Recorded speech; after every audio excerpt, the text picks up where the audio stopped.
Kakatapos lang ng Holy Week at kakalipas lang ng pagninilay, pero may pasabog agad na sumalubong sa atin.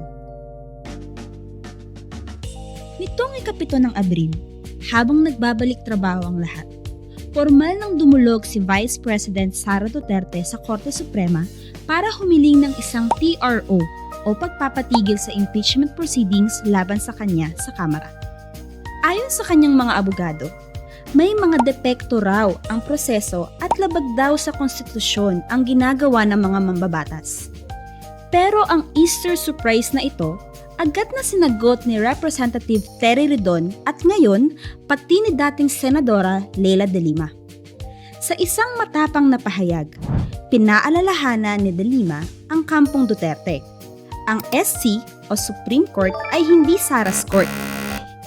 Hindi ito pwedeng gawing depensa para takasan ang pagpapanagot sa bayan. Gamitan natin ng logic at totoong resibo. Una, sinasabi ng kampong Duterte na hindi raw plenaryo ang nag-refer ng kaso.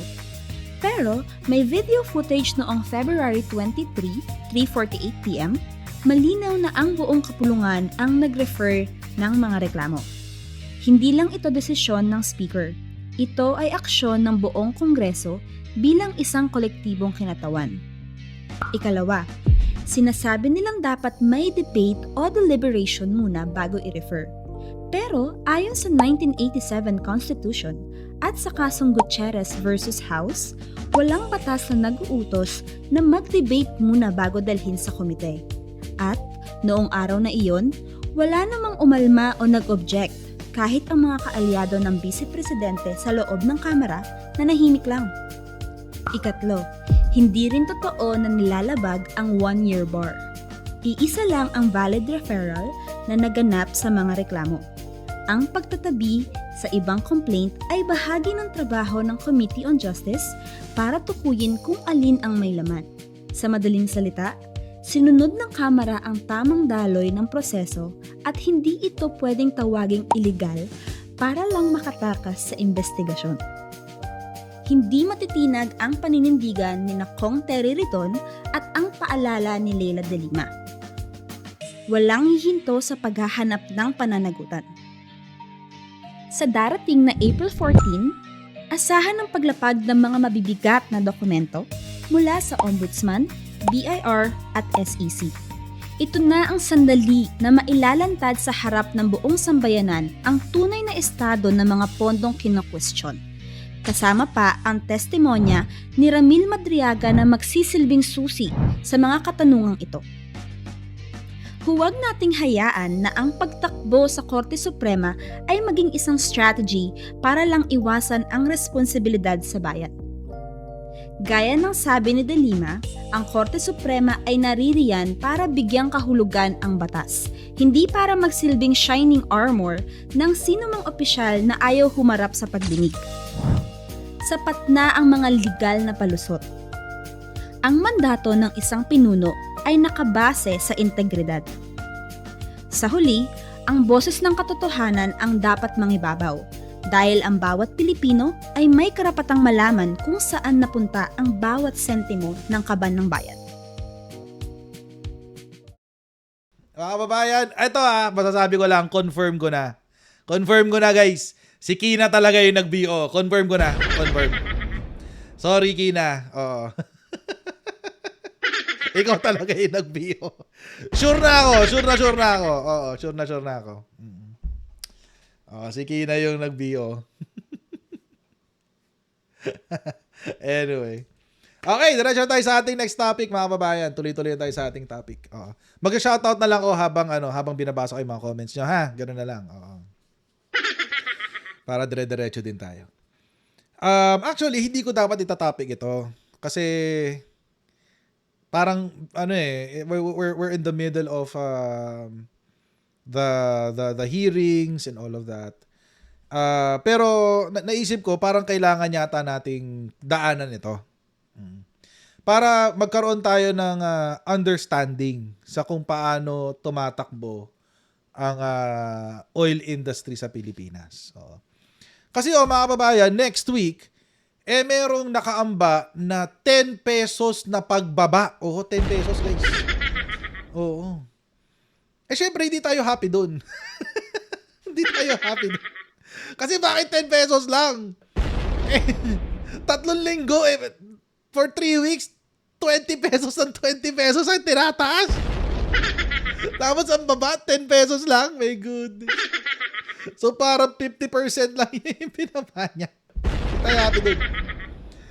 Pero it seems, mga kababayan, tinutukoy ngayon ng House of Representatives kung bakit ganun. Bakit 10 pesos lang ang kanilang ibinaba. Meron teorya or iniimbestigahan ngayon sa Kamara de Representante na meron daw posibilidad na mayroong oil cartel sa Pilipinas. Ayan. May oil cartel daw sa Pilipinas. Yun ang iniimbestigahan ngayon ni congressman diyan sa lead yung committee. Ni congressman, yun na yung angulo na ipursue sa susunod na hearing dito sa Kamara de Representante. Na merong oil cartel ngayon sa Pilipinas. Oo. At kasi the argument is this. Kapag tumaas ang presyo, tataas lahat at pare-pareho ng presyo. Oo. Pag bumaba, pare-pareho din. Parang walang competition, guys. Oo. Parang walang, dapat may kaya nga daw dinregulate ang oil industry ay para magkaroon ng internal competition between gas providers. Bakit ganon? Oo. Yun yung aalamin nila sa susunod na hearing. Ayan.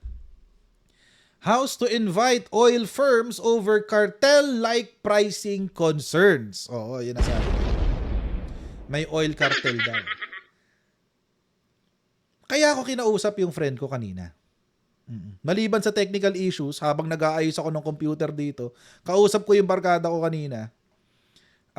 Yung barkada ko kanina ay dating nagtrabaho. Sabi ko ba kung saan? Nagtrabaho siya sa Petron. Yun na lang. Oo. Nagtrabaho siya sa Petron. Tapos, etong kaibigan natin, nag-work siya sa departamento na sila yung nagko-compute kung magkano ang gas. So, ang tagal ko na siya sa digri nakausap, pero dahil dito sa issue na to, tinawagan ko siya. Sabi ko, Brad, kamusta ka na? Tagal na natin di nag-uusap. Sabi niya, oo nga, Brad, ano bang balita? Ano? Sabi ko, kasi may topic ako mamaya sa live, sa vlog ko. Sabi niya, oo nga, alam ko, sikat na sikat ka na raw. Sabi ko, hindi, ano ba? Hindi ako sikat, ganyan. Sabi ko, hindi, tungkol sa nangyayari sa gas. Sabi ko, gusto ko malaman, ano ba talaga ang nangyayari sa loob. So, nagkwentuhan kami, kwentuhan. In-explain niya sa akin yung detalye kung paano dinedetermine, paano inaalam ang presyo ng gas. At nagkaroon ako ng rude awakening. Nagkaroon ako ng rude awakening. At lahat ng sinasabi ko noon, mga kababayan, tungkol dito sa oil deregulation law and everything else, binabawi ko na. I was partially correct. Partially lang. Siguro mga 70%, 60-70% correct. Pero yung meron ng 40 to 30% na hindi ako accurate.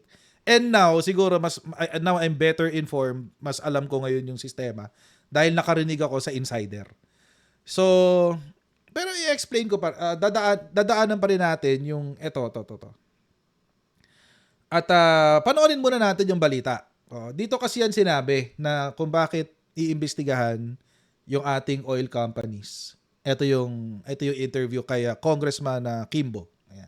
Ikalawang distrito ng Marikina at ang chairperson ng House Committee on Ways and Means, Congressman Miro Kimbo, live via Zoom. Congressman, good morning po. Christian at Doris sa DZMM.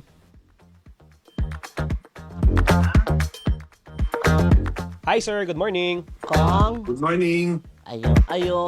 Good morning po, Ganda sir. umaga. Maraming Okay na ba? salamat po. Okay po, loud and clear, sir. Napatawag po kami, dahil parang lumalabas ay parang merong oil cartel na Yun, nag-ooperate oil sa cartel bansa daw. natin sa gitna po ng ganitong sitwasyon? Okay.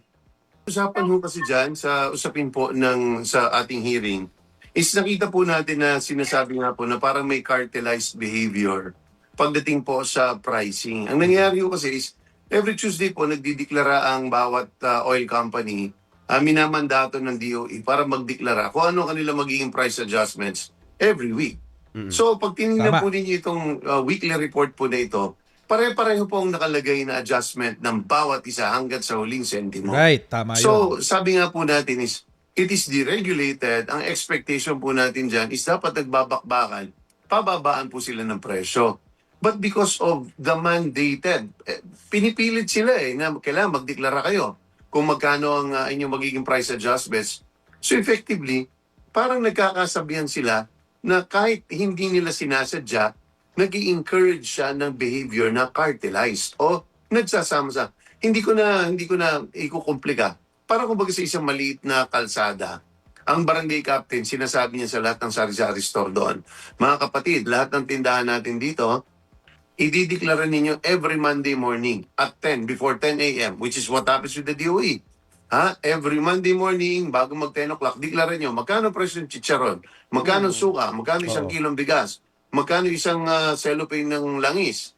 So, dinideklara nila. Pag nakikita ng iba, kung anong dinideklara ng isa, nakikisabay lang sila. So, kaya nagiging pare-pareho. Ayun, Pero yung hindi mo cartel, pwedeng pare-pareho. Kasi collusion. kahit sa sari-sari store, iba-ibang business model. Opo, Merong ibang opo. sari-sari store na kaya niya makapagbenta ng mas mura, pero ang ginagawa niya kasi is kaya niya bumili ng malakihan. Wholesale. Hanggang pang isang buwan, nakakabili siya sa grocery. Yung ibang mga maliliit, ang kaya lang is every 3 days na replenishment dahil umuutang sa Bombay. Mas mahal yon. So, Oo. nakikita ng mas malaki, mas nadodominate nila yung position nila. Pagdating dito sa usapin nila, ang malungkot is gobyerno mismo ang nag-encourage unintentionally. Hindi sinasadya, pero yan po ang nagiging cause. Kaya sinasabi natin is, it is time to scrap that kasi yan ay isang nagiging balakid pagdating sa kompetisyon. At pag walang kompetisyon, ang nagsasuffer ay ang publiko.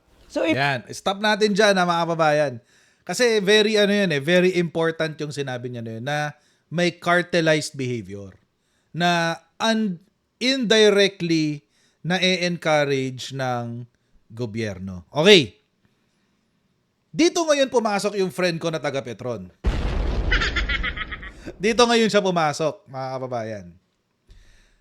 Kinausap ko kanina. Ako, Brad, kasi ganito, sabi kasi sa hearing kanina, meron daw parang cartelized behavior pagdating sa sa presyohan ng langis ng sa pump. Sabi niya, paano cartelized? Gumanon siya. Sabi ko, ano daw, ba't daw kasi pare-pareho ang taas, tapos pag bumaba, pare-pareho ang baba. Sabi niya, Jared, ganito yan, explain ko sa'yo. Buti na lang, matagal, 2 years na akong wala sa Petron, so pwede ko nang kwento sa'yo. May NDA pala sila. Pag pala nag-resign ka sa Petron, hindi mo pwede ikwento yung mga bagay-bagay for 2 years. So expired na raw yung NDA niya, so okay na raw siya. Anyway, so ito nga, di ko na sabihin kung sino kasi protektahan natin yung kanyang pagkatao. Pero sabi niya, Brad, sabi niya, explain ko sa'yo kung paano nagpe-presyo ng gasolina. Okay. Sabi niya, every Monday hanggang Friday, meron kaming pinag-aaralan. Sila, meron silang pinag-aaralan na tinatawag nilang MOPS. Ang tawag nila doon sa MOPS, Mean of Platts. Mean of Platts indicator. So MOPS. Mean of Platts Singapore. Yan pa pala. Huwag natin kakalimutan yung Singapore. Mean of Platts Singapore. Okay. Ngayon, sabi niya, so Monday to Friday, kukumpitin namin yan. Ipo-forecast namin yan for next week. Sabi niya. Ipa-plot namin yan, ipo-forecast namin yan. Monday to Friday, kukumpitin namin yan kung magkano yung presyo kada bariles. Kasi kikumento pa niya sa akin, sabi niya. Tsaka Brad, ganito yan. Yung isang bariles, yung isang bariles, hindi lang iisang produkto ang laman yan. lahat nandyan. Kerosene, gas, diesel, aspalto, crudo, ay, tayo ito? Aspalto, tsaka engine oil. Nandoon lahat sa isang bariles. Sabi ko, ganun yun? Sa isang bariles, nandoon lahat? Ganun siya. Ganun ako sa kanya. Sabi niya, oo, Brad. Kaya nga, kapag sa refinery, pinaghihiwalay lahat yan. Tapos, pag pinaghiwalay, doon nalalagyan ng additives. Oo, kaya nagkakaroon nung like in my case, tayo ito, ano ba yung pinapagas ko sa Shell? V-Power diesel ako eh. Lalagyan lang yan ng additives para mas maganda yung sunog. Oo, sabi ko, ganun pala yun. Galing ah. Ganun pa ako. So, sabi niya, anyway, Jared, ganito. So, Monday to Friday, i-estimate namin yan. Pero by Wednesday, pagpasok ng Wednesday, alam na namin most probably kung magkano ang bentahan for next week. So, Friday, magbibidding na. Friday bidding na. Tapos, magbibilihan na kami, delivery nun, over the weekend or Monday. Parang ganun. So, marami daw yan. Lahat daw ng gas station sa Pilipinas. Lahat ng gas company sa Pilipinas. Shell, Petron, tawag dito, si Caltex, Jetty, Phoenix, lahat sila. Nagbibid sila doon sa presyo na yon, sa MOPS, Mean of Platts, Singapore. Sabi ko, ay sige, good to know, sabi ko sa kanya. Magandang good to know. Pero, how does that affect the prices? Sabi niya, ayun nga, Jared. Yun nga, Brad, ang problema. Sabi niya sa akin to by the way, itong tao na to nag-work sa Petron. Okay? Taga-compute siya ng presyo ng langis sa pumping station. Sabi niya, kahit malunod ang Pilipinas sa langis, hindi bababa ang presyo ng ng fuel sa pump. Sabi niya. Sabi ko, wait lang. Sabi ko sa kanya. Kasi, law of economics. Di ba? Sabi ko sa kanya. Law of economics, Brad. More supply means lesser demand, lesser price. Di ba? Sabi ko sa kanya. Di ba yun ang lagi ko sinasabi before? Oo. Sabi, tama ka naman, Brad. Walang problema, tama ka dyan. Pero, kaninong supply? Di ba? Sabi niya, napaisip ako, wait, kanino nga bang supply?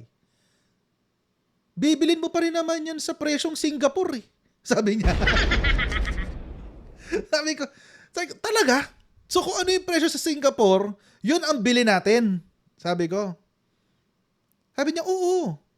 Kahit yung siniship sa Pilipinas, yung diretso sa Petron, by the way sa Petron siya nagwo-work, may sariling refinery ang Petron. Sabi niya, oo. Bibilin mo pa rin yan sa presyong Singapore. Sabi niya sa akin. Sabi ko, okay. Ganun pala yun.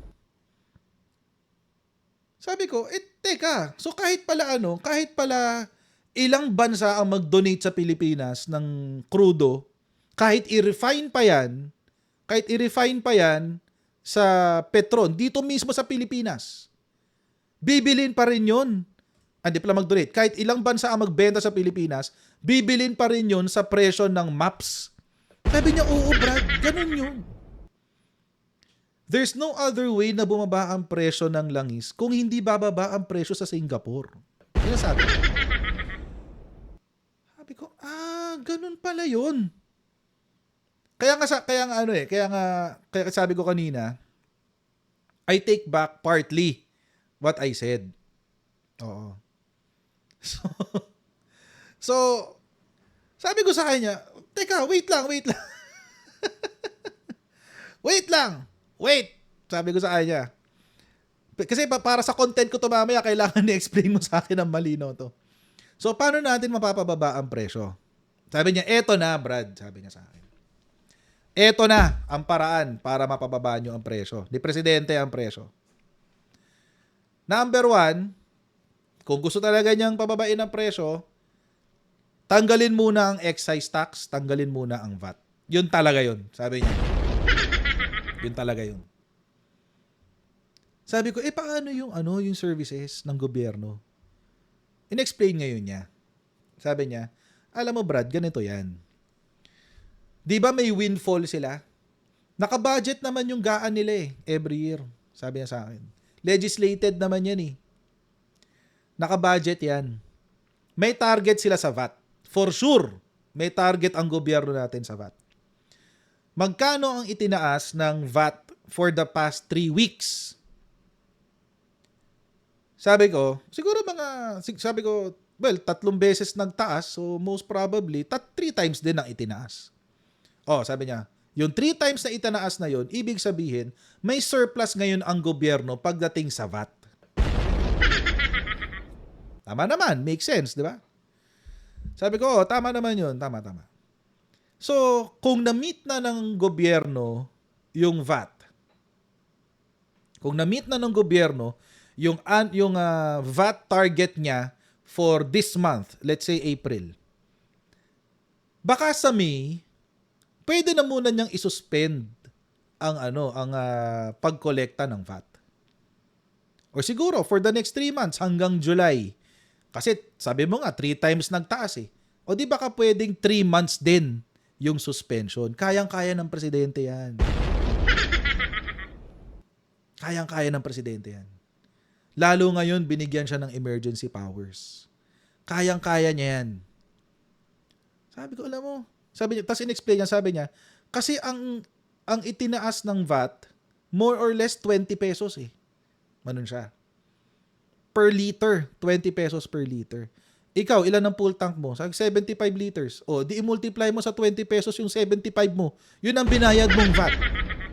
Tapos hindi lang naman ikaw ang SUV. Ang dami-daming SUV sa Pilipinas. Gumanon siya. Sabi ko, alam mo, make sense yung sinabi mo Another thing na sinabi rin niya na pwede magpababa ng presyo, aside from suspending VAT for the next few months, is practically to amend the oil deregulation law. Na ang magiging basis ng presyo ay hindi na sa MOPS, hindi na sa Singapore. So, ibig sabihin, ang magiging basis ng presyo is whatever the government says it will be. So, yun ang magiging basis. Sabi niya, so tinanong ko siya, sabi ko, pero wait lang, ang sabi kasi ni Congressman, going to Congressman Miro Kimbo's point, sabi niya, pero wait lang, sabi ko sa kanya, wait lang, kasi sabi ni Congressman Miro Kimbo, meron dong cartelized behavior ang ating tawag dito, ang ating gas companies. Sabi niya, paano cartelized behavior? Take note, tatong kausap ko siya yung kasama sa mga nagpe-presyo. Sila yung nagde-determine kung magkano yung magiging presyo next week. Sa paano cartelize? Sabi, in-explain ko na, kasi pag nagtaas kayo, taas kayo sabay-sabay. Tapos kapag nagbaba, pare-pareho kayo nababa. Pare-pareho din ng price. Sabi niya, Brad, ganito lang kasimple yan. Lahat kami isang tindahan ang binibilhan. Lahat kami isang tindahan ang binibilhan. So kung ikaw, bibili ka sa isang sari-sari store ng supply mo, ng isang grocery lang pala, lahat ng Pilipino bibili lang sa isang grocery ng kanilang gamit sa bahay, ng kanilang pagkain. Di ba? Bibili tayo ng manok sa isang tindahan lang. Iisa lang ang presyo. Kung ano yung presyo ni Singapore. Sabi ko, tama ka naman dyan. Tama ka naman dyan, di ba? So sabi ko, so really, si PBBM is really dependent on the prices sa Singapore. Sabi niya, oo, wala siyang choice. Hindi lang si PBBM, pati yung mga past presidents. Lahat sila. Kaya hindi rin natin mabago yung oil deregulation law. Kasi pag binago natin yung oil deregulation law, bibitaw tayo sa MOPS. Pag bumitaw tayo sa MOPS, mawawalan ng tiwala sa atin yung international community kasi wala tayo sa standard. baka wala nang dumaong na barko sa Pilipinas. Sabi ko, so ano nang solusyon? Sabi ko sa kanya. Taxes talaga, yung VAT. Suspend the VAT. Sabi ni Martin Damasian, so walang kartel, nasa Singapore talaga ang presyo. Correct. May cartelized behavior kasi ang tindahan si Singapore, iisa lang ng presyo. Ngayon, sabi ng friend ko, let's say tanggalin natin si Maps. Magkaroon tayo ng basis dito sa loob. Baka doon pa magkaroon ng cartelized behavior. Kasi, o baka doon pa magkaroon ng cartel. Kasi walang control. Walang basis yung presyo.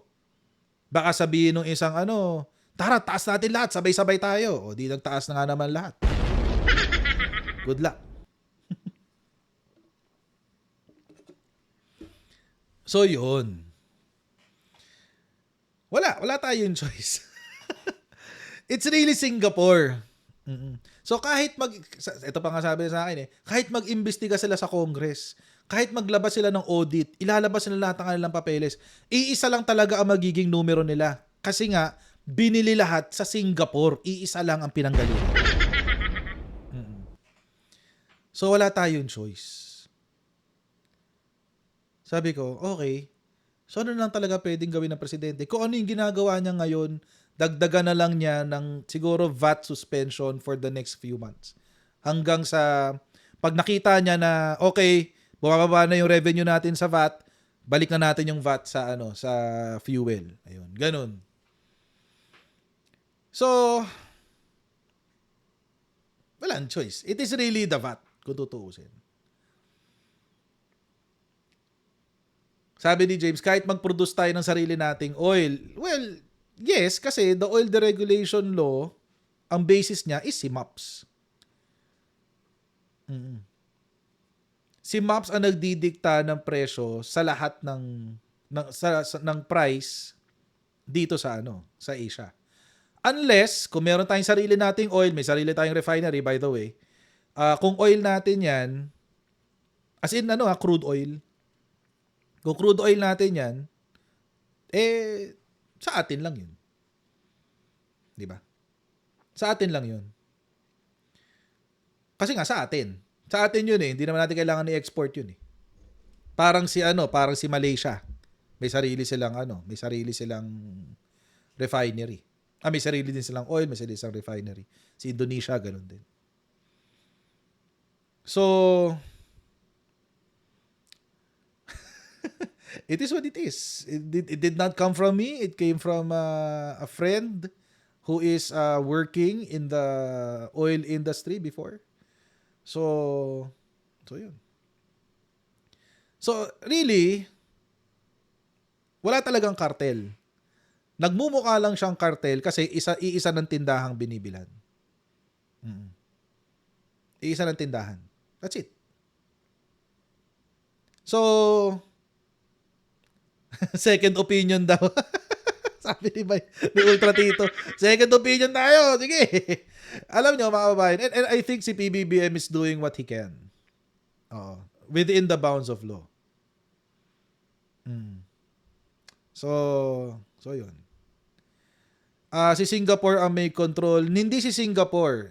Ang may control sa presyo is si MAPS. Means of Platts. Ayan Platts, Singapore. So kanina pinakita ko sa kanya to. Sabi ko, ito yung available online. Sabi ko sa kanya. Sabi niya, hindi pa yan yun. Meron pang iba na mas accurate dyan. Pero pwede na yan. Pagtsagaan nyo muna yan. Sabi niya sa akin. So, sabi niya, diba? Sabi niya, diba nagbaba ng presyo? Sabi niya sa akin. Nagbaba ng presyo, diba? Tingnan mo, kailan ang Monday dyan? Kailan ba Monday dito? April 6? Wait lang Monday is April 6. April 6, tapos nagbaba ang presyo ng 2 beses. So, by April 8, alam na ng mga gas companies kung magkano ang ibababa. By April 8. So, na-compute na nila yan. O next week, kaya natin ibaba ng 10 pesos. Kaya yun. So yun. It is what it is. Wala eh. Gusto natin ng globalization, di ba? This is the price of globalization. Sino ang kumikita sa maps? I don't know. It's their standard eh. It's the standard of the gas companies. Sinabi rin naman ni DOE yan, ni Department of Energy. So, sabi niya, maski si Middle East, basta pag nagmahal ang price ng per barrel, pag nagmahal to, expect nyo na magmamahal din ang presyo ng gas. So, yung mukhang cartelized behavior, and by the way, hindi ko binabati ko si Congressman Miro Kimbo. I think kailangan lang talaga natin intindihin. So, yung suggestion din pala ni Sara Duterte na mag-import ng supply sa ibang bansa is not the smartest. It's not the smartest. Tapos, in-explain ko pa, at tinanong ko pa sa kanya, so paano yung ini-import ngayon ng Pilipinas? May kinuha tayo sa Japan, may kinuha tayo sa India, may kinuha tayo sa Indonesia, sa Malaysia, South Korea, etc. etc. Oo, walang problema yun. That's good. Buti tataas ang supply natin. Pero, binili mo yun at this price. 206.48 per barrel. Ganun pa rin. Ang ending mo, ganun pa rin. Mas marami ka lang supply. Hindi ka lang mawawala ng supply. Pero, ganun pa rin ang bili mo. 206.48 per barrel. Kasi yun ang sinabi ni Platts. Means of Platts, Singapore. Oo. So, sabi niya sa akin, really, sabi niya, Brad, alam ko si Presidente is doing his best. Oo. Alam ni Presidente yan. Kaya hindi pa siya makapag-decide sa kung ipapahihinto ba niya ang VAT, etc., what have you. Pero, kung ihihinto niya yung VAT, ang laking tulong nun. Total naman, meron tayong windfall ng VAT, nag-times 3 yung VAT eh. Baka naman, pwede rin naman siguro, isuspend na niya muna. Kung na-meet na yung revenue target ng VAT for the next few months, baka naman pwede isuspend na muna yung VAT para makakabawas din yun sa presyo. 20 pesos din yun na bababa sa presyo, Brad, sabi niya sa akin.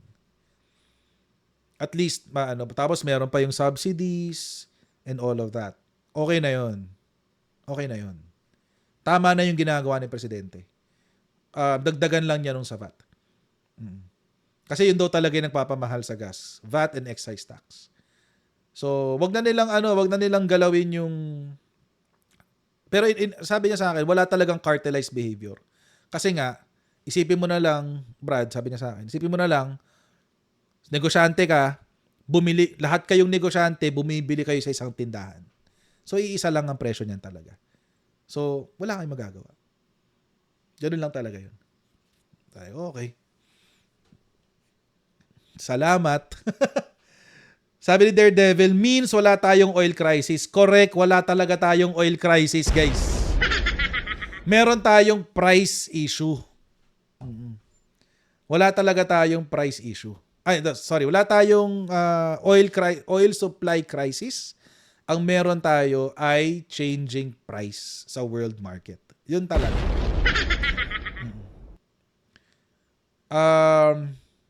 Tapusin na gera, that's the best remedy. Tama ka, OFW na pet lover. Tama ka. Pag tumigil na yung gera, doon lang siya magsi-stabilize. Doon lang siya magmumura. Oo. So, mali ang claim ng mga DDMs. Ano bang claim nila? Ano bang claim? Hindi ko alam yung claim nila eh. Oo. Kasalanan nito ni Trump. Possibly. Oo. So, yun. So, kaya ako tinapik yan kasi I think everyone needs to understand. Kailangan maintindihan natin. Finally, kasi wala nagsasabi, wala naman nag-explain. Itong DOE, pa nag-explain sila, masyadong nasa ere. Masyadong nandoon. Anong alam natin sa maps, di ba?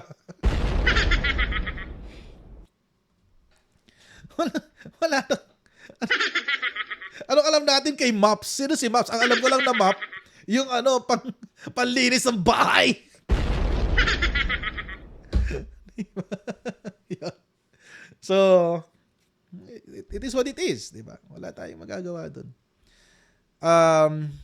Kahit daw malunod ang Pilipinas sa langis, hindi bababa ang presyo. Dahil binibili natin doon sa presyo na dinidikta ng MOPS. So, wala tayo. It's really the taxes. Yun lang talaga ang pinakamaganda daw solusyon.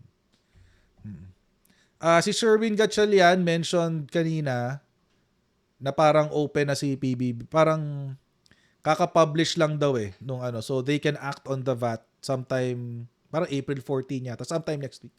So, yun. We need, kailangan natin itindihin Kasi kung di natin maiintindihan, mga kababayan, madali tayo mabubudol ng mga taong katulad ni Sara Duterte. At ang papaniwalaan natin, yung mga sinasabi nila JB Ejercito, na hindi, may krisis. Wala pala talagang krisis kasi marami tayong supply. Ang problema is the price sa world market. That's it. Oo. So, sana tumigil na yung gera. Yun lang talaga. Yun ang root cause ng problema. Pag tumigil na yung gera, tapos na, wala na, magbababaan na ang presyo. Pero di natin alam kung hanggang kailan yan. So, sana umubra yung ceasefire nila, yung peace talks. Sana umubra. But si Trump talaga yan Sabi ni Albert Limacosa. Si Trump talaga yan. Nakakadismaya pa rin. Agree naman ako dyan, Martin the Martian. But, hindi natin, isa rin sa mga dahilan na kung bakit tinapik natin to. Kasi, I think, the administration is getting some undeserved heat. Oo. Di ba? Na maraming nagko-comment na may crisis, hindi nyo tinatanggap na may crisis, tumataas na ang presyo, blah, blah, blah, blah, blah, blah. Well, wala kasing oil crisis. We don't have to ration oil. Hindi natin kailangan mag-ration ng langis. It is just really the price, the world market price. Yun lang talaga. So, sana, gawin ni PBBM yung sa VAT. Yung nung sinabi sa akin ng kaibigan ko na taga Petron, it made sense It made sense. Kasi tinanong kasi siya, sabi ko, so kung hindi mo kontrolado yung merkado, anong bagay ang kontrolado mo na pwede mong baguhin? Brad, taxes talaga. Temporary reprieve muna sa taxes. Excise and tawag dito, yung VAT. Pero focus sila sa VAT. Tapos yung excise tax, ewan ko lang kung pwede nilang amyendahan yung train law kasi yung train law talaga nagpabigat dyan. Shoutout sa mga Duterte na tinaasan ng excise tax sa pamamagitan ng train law. So ayun. But it is what it is. Wala pa lang there's no single source. Nababati ko sa administrasyon unfairly. Dahil inuuna ng mga politiko yung mga conspiracy theory nila. Inuuna nilang mag-grandstand, inuuna nila yung sabi pa nga sa akin ng barkada ko, napainggan ko nga yung hearing ni Marcoleta, di ko alam kung ano yung pinagsasabi niya. Mali-mali yung sinasabi niya, hindi niya naiintindihan yung pinagsasabi niya. Gumanon siya sa akin kanina. Mabait yun, hindi nagmumura yun so sabi niya, naiinis na nga ako Sabi ko, okay lang naman magmura ako, naiinis ka. Hindi tayo magmumura, Brad. So sabi na, wag na lang politikahin yung issue kasi it's not really political. It is really, yun talaga ang solusyon eh. I-suspend muna ang VAT. At wag muna silang mag-politics, wag muna silang mag-grandstand, whatever. So yun. So kung pwede rin muna amyendahan or i-suspend muna yung VAT and excise taxes, that will be the best solution. Temporary lang naman, temporary reprieve sa taxes. Especially doon sa ano. Tsaka yung ayuda daw sa hindi pala ayuda. Yung 10 pesos per liter na subsidy, malaking tulong daw yun. Yung 10 pesos per liter. So, tsaka focus daw doon sa PUVs. Kasi yun daw yung ginagamit ng mas masa. Sabi ko, paano naman tayong mga nakasasakyan? Sabi niya, okay lang yun, may pambayad ka naman eh. Sabi niya. Ay ko, baliw. Sabi niya sa akin kanina. But anyway, so, sana naging ano na lang. If not for anything else, sana naging informative na lang tong part na to. Kasi there's really no cartel. It is just, we're buying our supply, we are buying our supply based on the prices listed by Singapore. That's it. So, sabi ni Meryl Adlock, we have 2 months gas tax exemption here in Georgia and it helps us. O, di ba? Ganon. So, yun. Gusto ko na magpatiwarik sila sa harap ko. Ano? Sabi ni Chona Woodley. Anyway, so, yun. Yun lang ano. And by the way, these are not my words. Kinukwento ko lang sa inyong conversation namin. Kasi, it is what it is. So, sana aktuhan na ni PBBM yung yung VAT exemption. Yung pag-suspend sa VAT temporarily. May mga nagsasuggest na nun eh. Yun lang. Marami pa rin kumukontra. So mga kababayan, agad dito lang po muna tayo sa ating live stream today. Maraming salamat sa inyong patuloy na pag-support sa ating channel. Please don't forget to like, share, and subscribe. See you tomorrow, guys. Bye!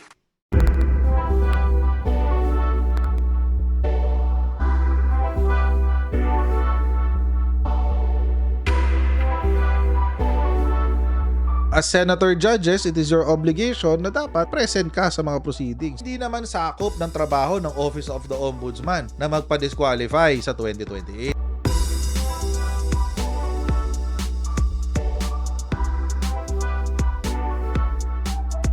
I-identify na natin lahat ng Manchurian candidates. Tigil-tigilan na natin yung kalokohan natin.